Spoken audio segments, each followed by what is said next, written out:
We're driving into the impact of rising carbon taxes. The unexpected weight differences between electric and gasoline vehicles. And how this might affect our roads 10 years down the line. Plus, we'll explore a fascinating AI project that Robbie came up with to create seamless music streaming. This is Data Drive.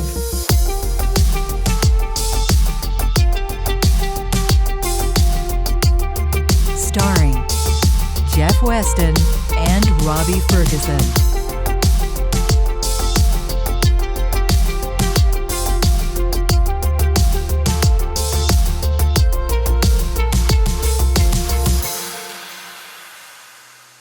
At Data Drive, we only trust our dashcam footage to Kingston Canvas Go Plus microSD cards. They're fast and reliable, even in the harsh seasons faced by us Canadian drivers. Do you have a device that could use a Kingston upgrade? Your dashcam, action cam, smart home surveillance device, drone, Raspberry Pi, smartphone, or even your Nintendo Switch gaming console. Upgrade today with Kingston Canvas Go Plus microSD cards. Data Drive is brought to you by Ameridroid.com. From single-board computers to home automation and accessories, Ameridroid.com offers top-notch products, worldwide shipping, and unbeatable US-based service. Explore endless possibilities with Ameridroid.com. And Voyager Systems, your responsive IT partner for managed technology, cybersecurity, and future-proof solutions. Let them deal with the technical headaches so you can focus on what matters, running your business. Blast off to success with Voyager Systems, where every journey elevates your business to new heights. VoyagerSystems.cloud. That carbon tax sucks. But don't worry, because we all get like $125 back. Oh, that helps. Yeah. That's one drive. Right. One fill up.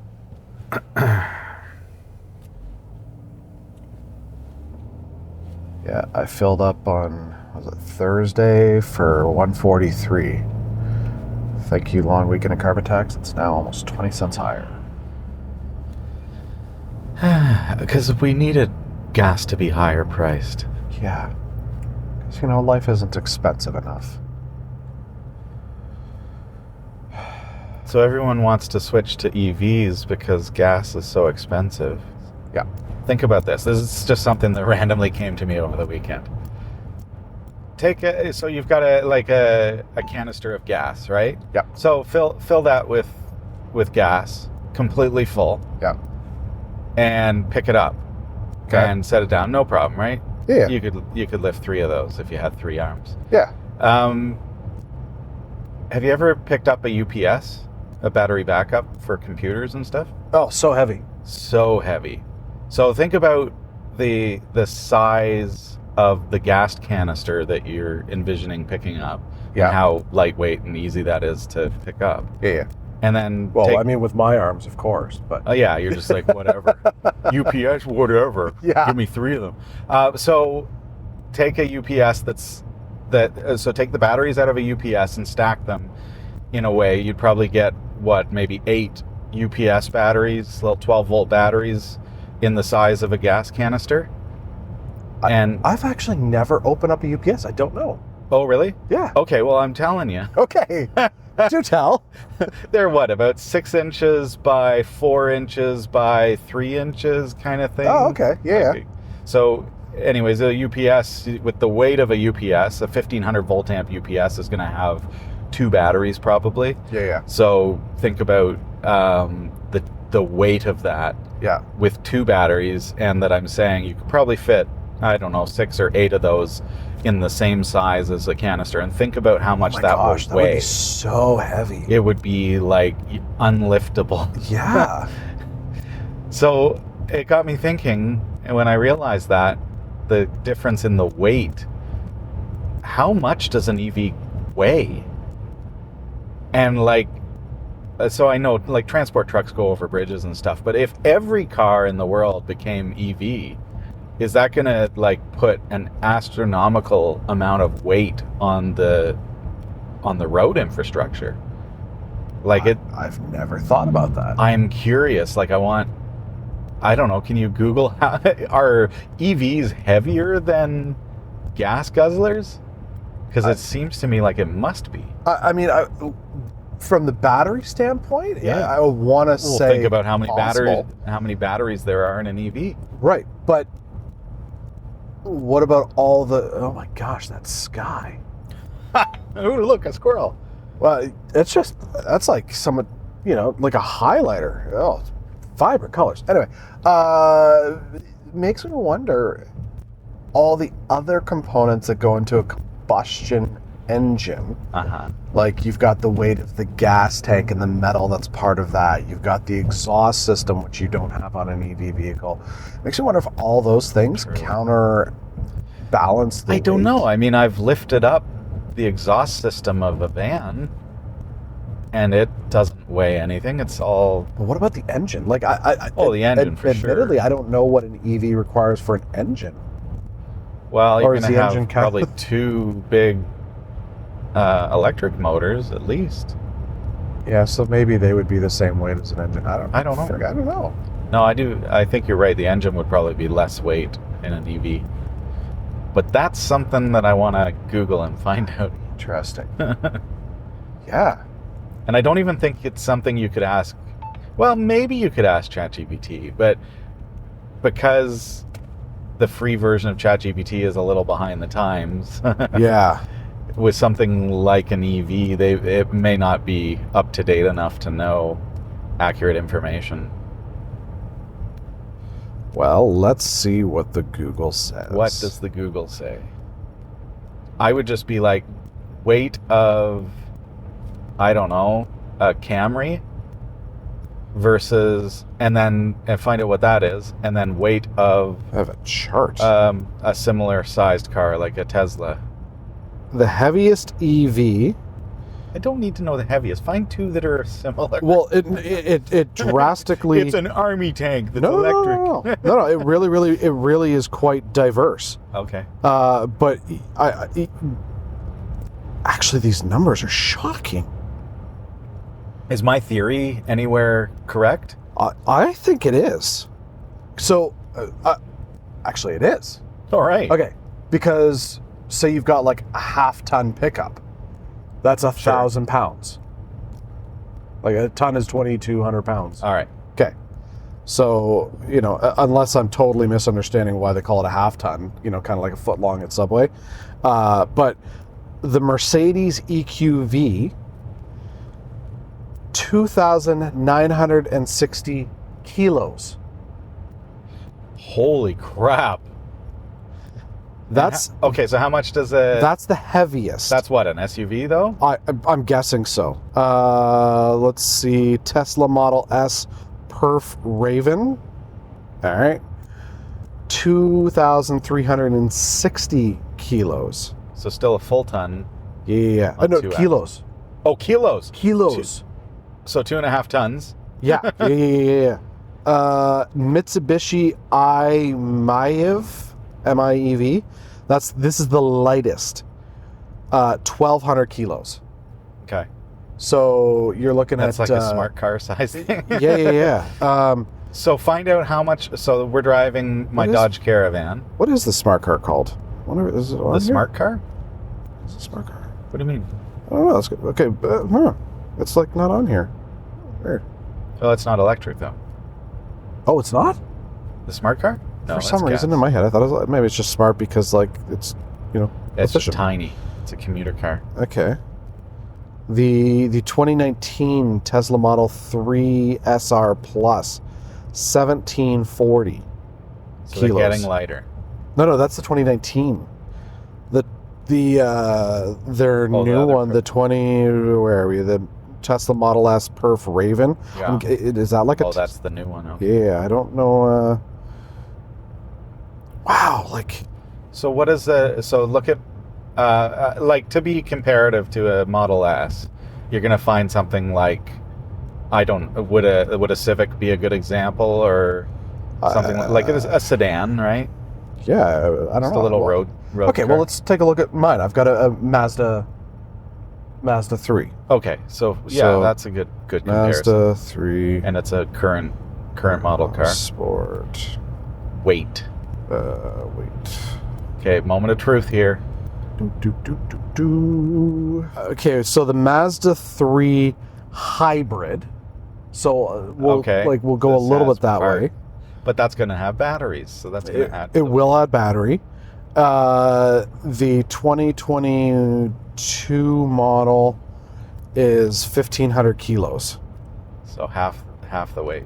Yeah. Almost. You go non-hybrid. Yeah, so that's what we want to compare. Gas. 1,400 kilos. 1,400. So about like a combustion is about the same weight as the lightest EV. Does that sound right? So it just makes me wonder, with all the potholes we're dealing with and everything.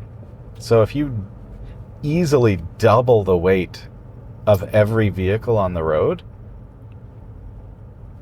and then put all those vehicles on an extension bridge and drive them across the river. Perf must be performance. Performance. In the context of Nagios and Tesla. All right, so let's compare year to year. 2022 Mazda 3 hatchback versus 2020 Mazda 3 hatchback versus 2020 Tesla Model S. Size comparison. Pretty comparable. The size or the price is not. Good Lord. Okay.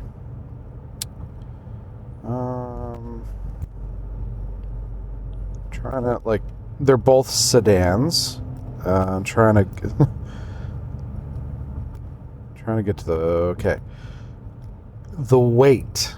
There we go. That's what we want. Okay. 3,082 pounds for the Mazda 3 for the 2020 Mazda 3 Sport hatchback. Okay. The Tesla Model S Performance 2020 non-hatchback, so it's just a regular sedan, 4,941 pounds. Okay. So it's 2,000 pounds heavier. So a ton more so a half a ton per axle. Yeah. Added to the road. Yeah. And I mean, and they're throwing. So oh my gosh. Okay. So now let's think about the wear and tear on the tires. I was thinking that too, because you're putting car tires on. They're not going to have that thicker tread like you'd put on a truck. No, but that's the problem, is that tires on the EVs they're finding just don't last. Well, I wonder why. The why. treads are just garbage. Yeah, they can't hold up to that weight. No. Wow. All kinds of things that I legit have really never contemplated. I can't Compilated? talk in the morning. I have not contemplated this. The weight? Yeah. It just occurred to me. I'm like, well, that's something I never really thought of, and yeah. So, my goodness, these are the thoughts that keep me awake at night. It's like a phenomenal. I wonder if an EV would weigh more, and if so, would it cause wear and tear on our roads? Yeah. Okay, so yeah, I mean, you're right. Like bridge capacity. I mean, I would imagine the bridge capacity could handle so much more. Well, I got thinking that at first I was like, oh no, this is bad. But then I'm like, well, we have transport trucks going over all the time. Yeah, like I think of, you get the Sky Bridge in Hamilton. Mm-hmm. Like that thing can constantly be just pummeled by transport Which is amazing. trucks. Like the engineering is just astonishing. Yeah. Huh. Wow. Now the price, granted the weight, the price comparison of those two vehicles at the time, 23,000 versus 91,000. Oh, shoot! Like, you could buy four of those cars. Yeah. My wheels are just spinning now. Like, because this is the stuff. I mean, you hear about the environmental impact and how it's better on, the environment. But you, Well said. yeah, well, all right, I got words. But you don't think about those other things. Yeah. Like if for instance, in Canada, the government's got this whole, by a certain year, we're going to be completely, all new production of vehicles have to be entirely EV, like fully EV. First, they take away our stick shift. Now they take away our gasoline. Right? Gosh. But, could you imagine commuter traffic that is now getting hammered with significantly more weight on a day-to-day basis than was anticipated? Yes, they build the highways for a certain amount of traffic and all that kind of stuff, but you start to get those dips in the road. If in the next, say, 10 years, all of the vehicles that are driving are going to be flipped to EV, and you're adding an extra 2,000 pounds comparatively, that's, in many cases, it's like almost doubling the traffic. Mm-hmm. Can the roads handle that kind of pressure? That's exactly what kept me awake, Jeff. Well, I guess I know what you're doing next election. Running for politics. Yeah, right. And that'll be my only thing.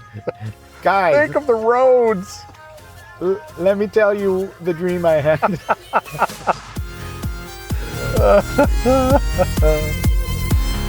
Oh my gosh. Data drive, we on a ride. Oh wow, with Robbie and Jeff talking tech right now.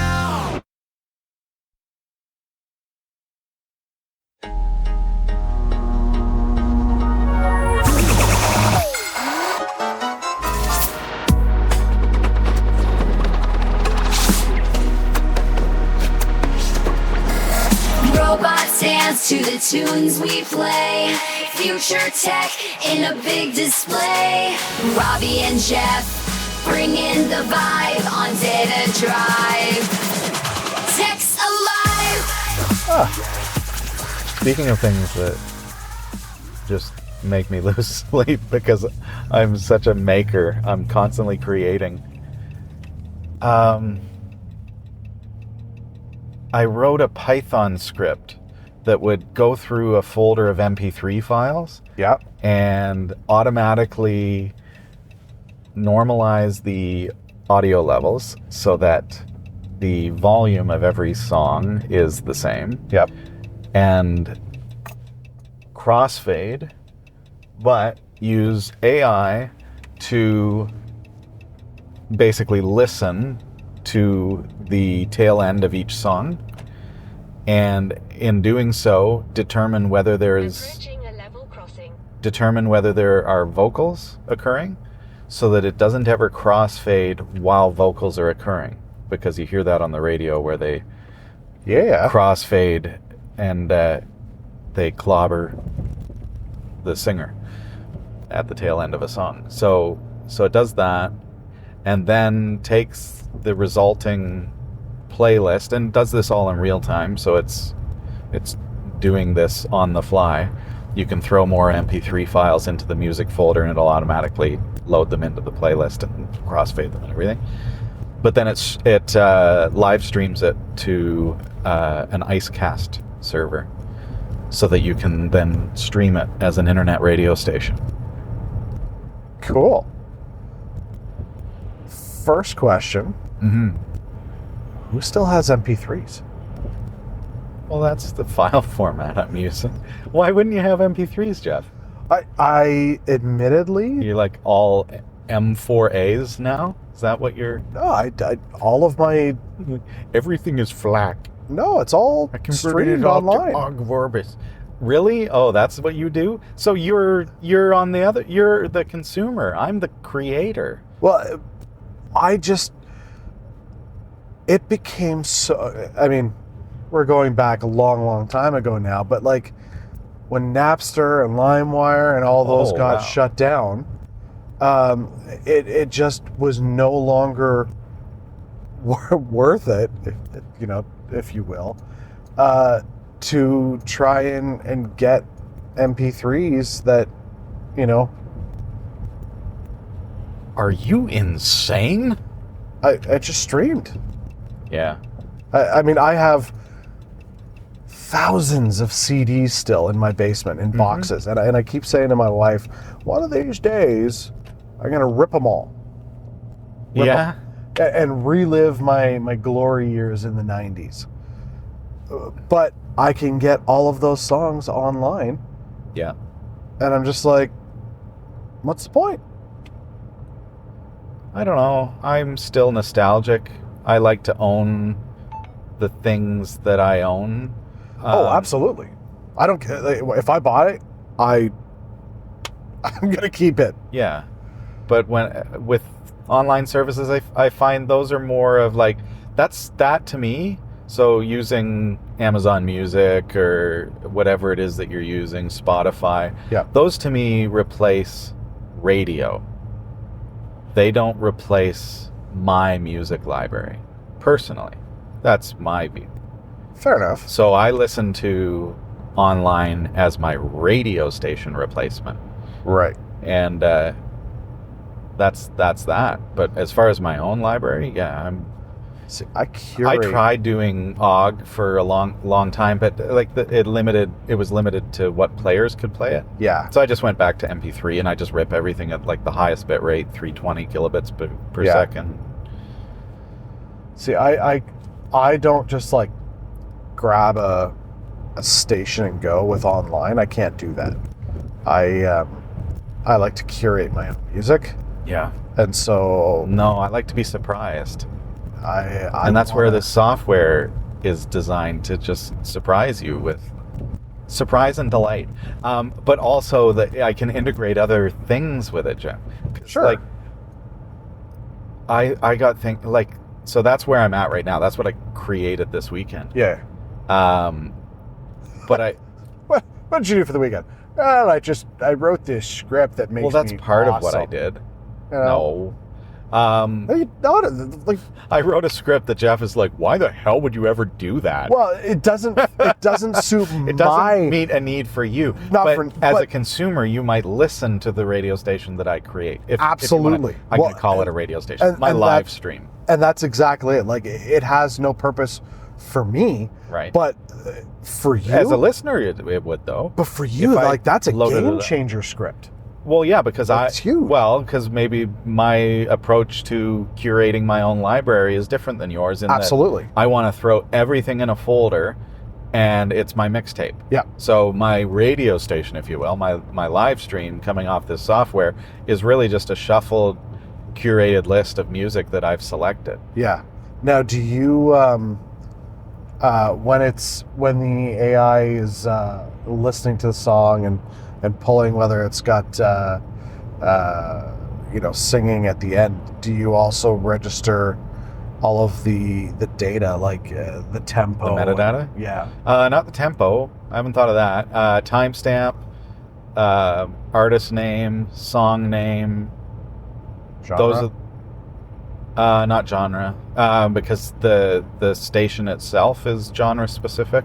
So you wouldn't mix a bunch of AC stuff with dubstep, right? Yeah. On your playlist. So the playlist would become your, this is my Nightcore playlist. And then, Right. But if you've got, say, all of your collection in one folder, No, well, this would be like a music library for a radio station. oh, if you okay. will. So you couldn't just run the script for your own personal home collection just to stream over. You could, but then it'd be quite the mix. Sure. Yeah. But I'm just thinking, like, from the standpoint of, if it registers the genre, even if it pulls it from, like, an online database. Yeah, you could do that. you know. IDDB or something. Yeah. But yeah, that's not the intention. Yeah. That sounds more like a media library. Okay. See, in my head, that's where I thought you were going. This is just This is like to take everything that used to be streaming your own internet radio station Yeah. and automate it with AI Yeah. Okay. and some Python code Yeah. and do some really cool stuff that I think I'd like to hear on the radio. Right. And yes, it supports stingers and bumpers and everything too. Yeah. Okay. All right. But so I was saying that's where I'm at right now. Where I want to go with it is because it is monitoring file names of played MP3 files. And I'm saying MP3 because that's my test file format. Yeah. It'll support FLAC, WAV, whatever. Yeah. OGG.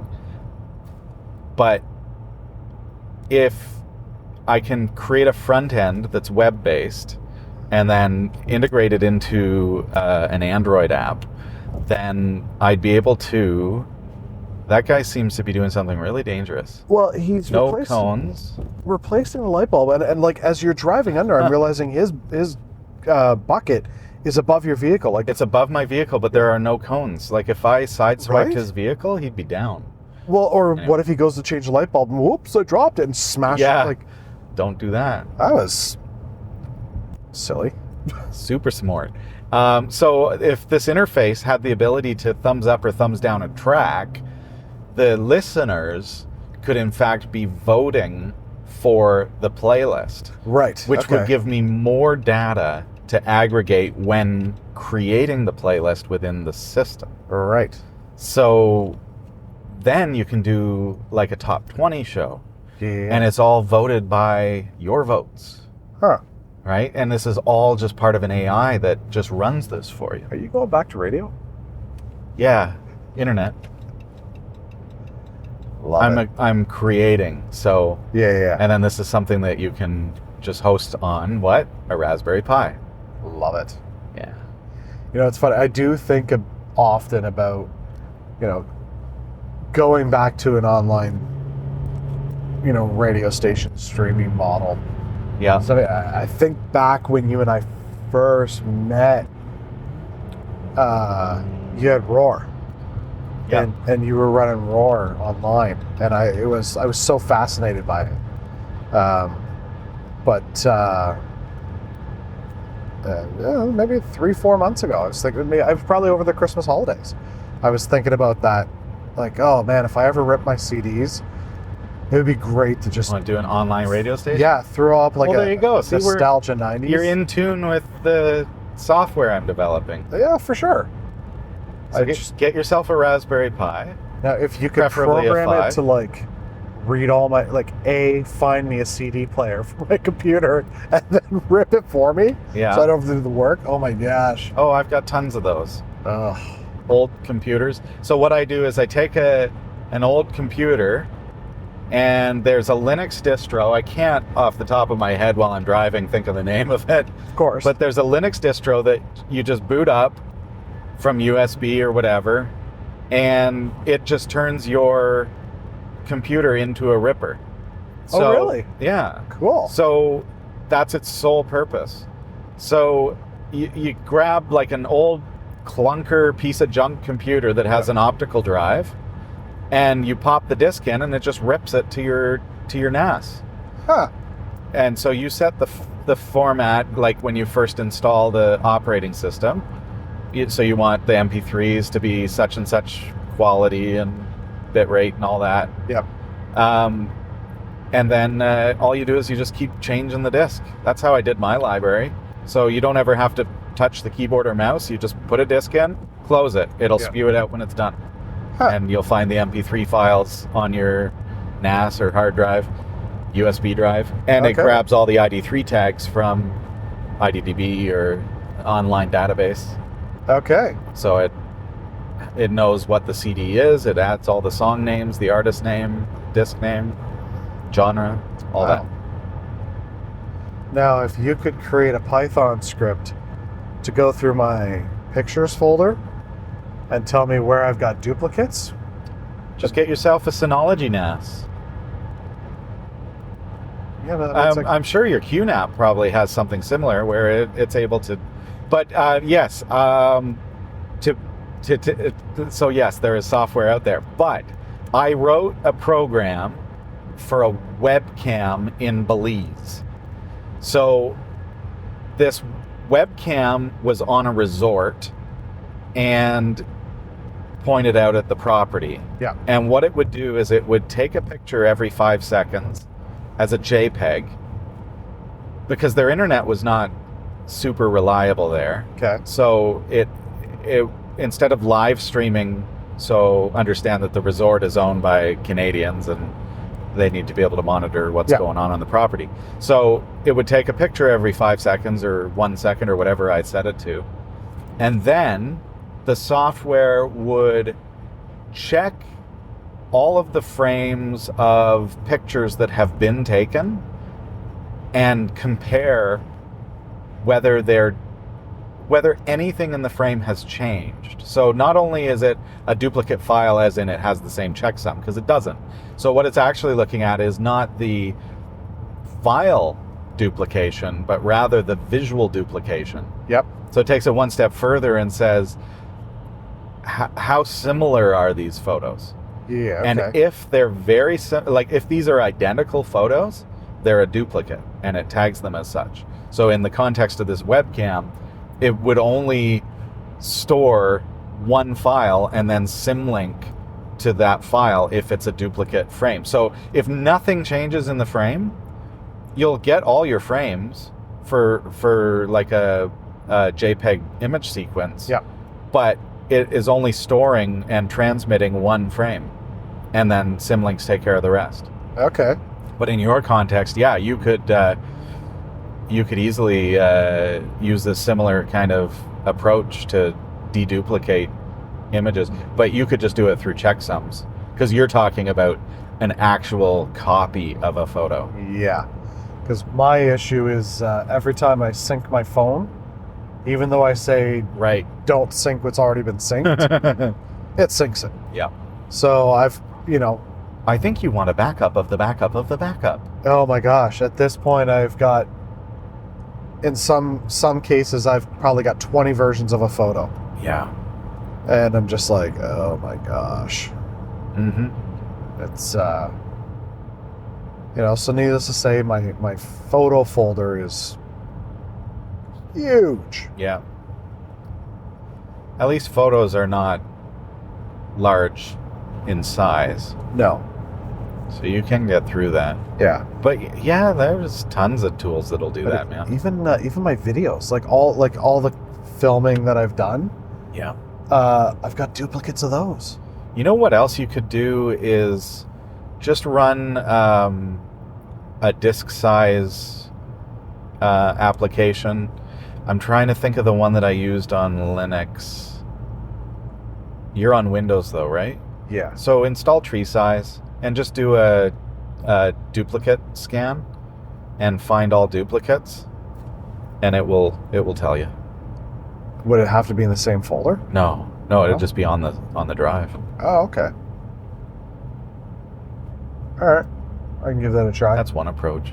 Easy peasy. 'Cause I'm gonna say that my photo folder on my family drive could probably drop 75% of its girth. I'm the kind of person that before I deduplicate, I run a backup, thereby duplicating the duplicated files, just in case. Yeah, that's kind of defeats the purpose. But Well, I mean, you never know. yeah, that's funny.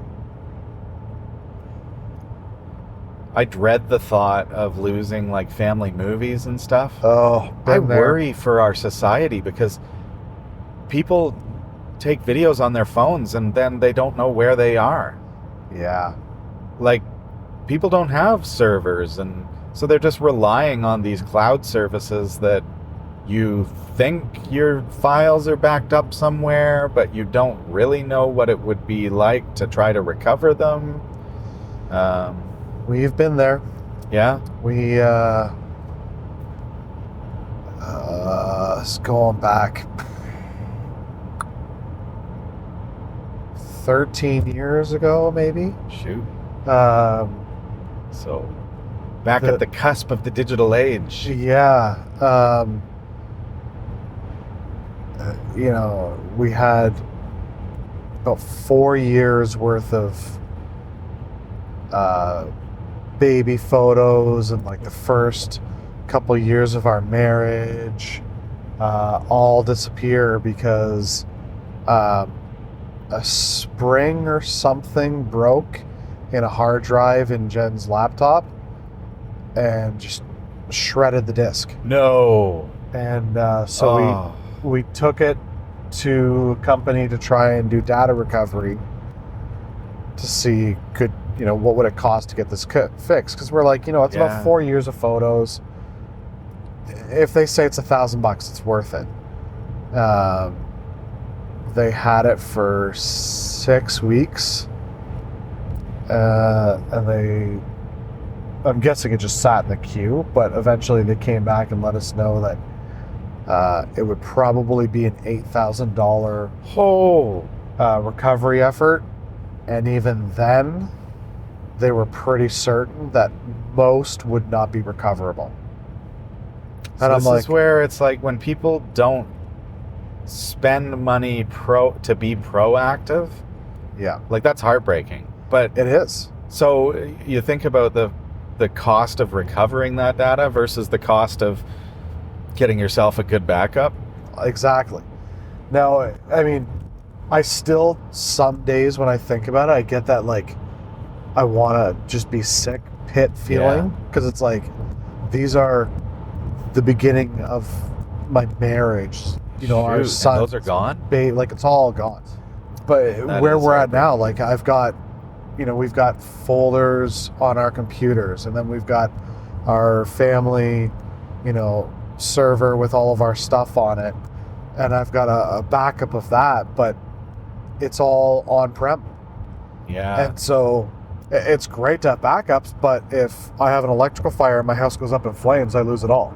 Yeah. And in this case, I'm losing 19 years of data. Dude, you got to fix that, man. So I'm like, but I've been thinking about it going, okay, I need to start looking at cloud storage for this stuff. Why cloud? Why not something off-prem? Well, I mean, yeah. If you want to make it your final destination of a backup, I mean, I could do, like, with my QNAP, I could have a removable drive and just swap it out. But the reality is, I don't want to take a hard drive, and say leave it in my car, or like, there's no security to that. Yeah. Cloud. Because I deal with so much video, it's just not. Oh, cloud would not feasible. make sense for you. No. Like, you're talking thousands of dollars per month. Yeah. No, I think in our case, like our pictures and video folders is like 2 terabytes. Oh, that's nothing. Exactly. You put that on a flash drive. Exactly. So why don't you put it on a flash drive and put it in your desk at work? Again, not secure. I don't want to. I mean, why isn't it secure? Like, I do have the. Don't you know about Luke's dump? I do know about Luke's dump, and I also have. I have a Kingston Data Traveler 2000 with the key pass. With the pin pad. Yeah. That's perfect. But I think that one's only 128 gigs. Right. But you can get them bigger these days. Yeah. Anyways, but you don't have to have a pin pad to encrypt something. No. You can just use Luke's. Yeah. Convert it to a Luke's file system. I presume your server is Linux. So, yes. So just format the drive of the external device, flash drive, and set it up with Luke's encryption. Yeah, and then store it all on the drive encrypted. And unless they know the key, they're not going to be able to decrypt it. Yeah. Yeah, so nothing unsecure about that. Yeah. But yeah, that's what's been keeping me up at night. I would suggest if data security is your concern, just do it anyways. Just put it somewhere that's as safe as can be. Yeah. But definitely use encryption. Like all of my backups are encrypted. Yeah. that's a no-brainer. But it's not hard to. I even have a post on my blog that walks through step by step how to set up a Luke's file system. Right. And even I refer back to that blog entry just to. It's great. Do great my system. setup. Just keeps things set up, encrypted and secure. Yeah. So yeah, that's one of the projects that I need to do sometime this year. Yeah. Because like our Don't wait though, because something could happen. Oh, for sure. When the EMP comes, it's not going to matter. So you're going to need optical storage. Now we're going to get into conspiracy theories. But you're absolutely right. I mean, you have a power outage, well, you lose it anyway. The only thing that lasts is paper copies. That's right. I'm going to draw my photos. Yeah. Well, we're just about out of gas, so that wraps up another Data Drive podcast. All right, Jeff, I wasn't wrong when I said that the smart car was gasoline, but I wasn't quite right either. Ooh, do tell. Okay, I looked into it after our chat, and it turns out the smart car had a gasoline engine, but then, as you said, they switched to electric. But here's the thing. They sold so few cars in Canada, like I'm talking in the low hundreds, that Mercedes-Benz shut down sales in Canada the same year that they did the switch to electric. So here in Canada, they pretty much were only gasoline. After switching to electric, they folded. Wah, wah. By the way, did you figure out what the CD Ripper distro was? Yep, it's called Vortex Box, but I think it was actually defunct a few years ago. Eric and I actually covered it on Category 5 Technology TV about, if you can believe this, 10 years ago. But since then, it certainly looks like the project has died. I put the link in the description of this podcast episode. So if you want to check out that old video from Category 5, hey, I'd encourage you to do so. So what I'm hearing you say that it's time for you to create another Raspberry Pi distro for users to rip their CDs? Like I haven't done enough of those anyways. But I'll tell you what, Jeff, I'm in if listeners are. So make sure you comment on this episode and let us know. All right. Thanks for coming along for the drive with us. Now, make sure you like and subscribe and give us a 5 out of 5 review on your favorite podcast app. If you give us 4 out of 5, we will kill you.